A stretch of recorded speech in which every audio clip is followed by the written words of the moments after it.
ফরিদপুরের সালথা উপজেলার গোট্টি ইউনিয়নে চলমান দাঙ্গা সংঘর্ষ ও বাড়িঘর ভাঙচুরের ঘটনায় অভিযান চালিয়ে ১০ জনকে আটক করেছে পুলিশ। আজ শুক্রবার বিকেলে আটক ব্যক্তিদের ফরিদপুর আদালতের মাধ্যমে কারাগারে পাঠানো হয়েছে।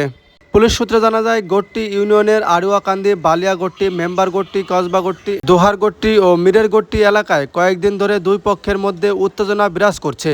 পরিস্থিতি নিয়ন্ত্রণে রাখতে বিভিন্ন এলাকায় অভিযান চালায় সালথা থানা পুলিশ। অভিযানে আটককৃতরা হলেন উপজেলার গোট্টি ইউনিয়নের আড়ুয়াকান্দি গ্রামের নুরু খানের ছেলে আজিজুল খান, শেখ শাহিদের ছেলে আব্দুল হক, মৃত জলিল মাতুব্বরের ছেলে রহমান মাতুব্বর ওরফে রব্বান মাতুব্বর, বালিয়াগট্টি এলাকার পাঁচু শেখের ছেলে রিয়াজ শেখ, লাবলু মোল্লার ছেলে জাহিদ মোল্লা, দোহারগট্টি এলাকার আরশেদ মাতুব্বরের ছেলে লাবলু মাতুব্বর, লুৎফর মিয়ার ছেলে টুকু মিয়া, ঠেয়ারগট্টি এলাকার সোরাব শরীফের ছেলে ইশারত শরীফ, বাদশাহ মাতুব্বরের ছেলে সুমন মাতুব্বর এবং মিরেরগট্টি এলাকায় শামসু শেখের ছেলে সোহেল শেখ।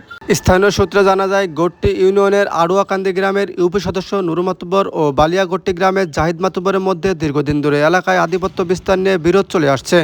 স্থানীয়দের দাবি, আওয়ামী লীগ সরকারের পতনের পর তাদের সমর্থকদের মধ্যে অন্তত 10টি সংঘর্ষের ঘটনা ঘটেছে। এসব ঘটনায় শতাধিক মানুষ আহত হয়েছেন, যাদের মধ্যে কয়েকজন স্থায়ীভাবে পঙ্গুত্ব বরণ করেছে। সহিংসতায় 2 শতাধিক বসতবাড়ি ভাঙচুর এবং কয়েকটি বাড়িতে অগ্নিসংযোগের ঘটনাও ঘটেছে।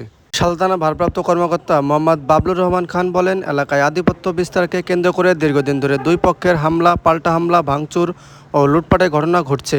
পরিস্থিতি নিয়ন্ত্রণে রাখতে পুলিশ কঠোর অবস্থানে রয়েছে। তিনি আরও জানান, গত সোমবার দুই পক্ষের লোকজন গোট্টি এলাকায় জড়ো হলে পুলিশ দ্রুত ঘটনাস্থলে গিয়ে পরিস্থিতি নিয়ন্ত্রণে আনে। পরে পুনরায় সংঘর্ষের আশঙ্কা দেখা দিলে বিভিন্ন মামলায় আসামিদের গ্রেপ্তারে অভিযান চালানো হয়। আটক 10 জনকে আদালতের মাধ্যমে কারাগারে পাঠানো হয়েছে।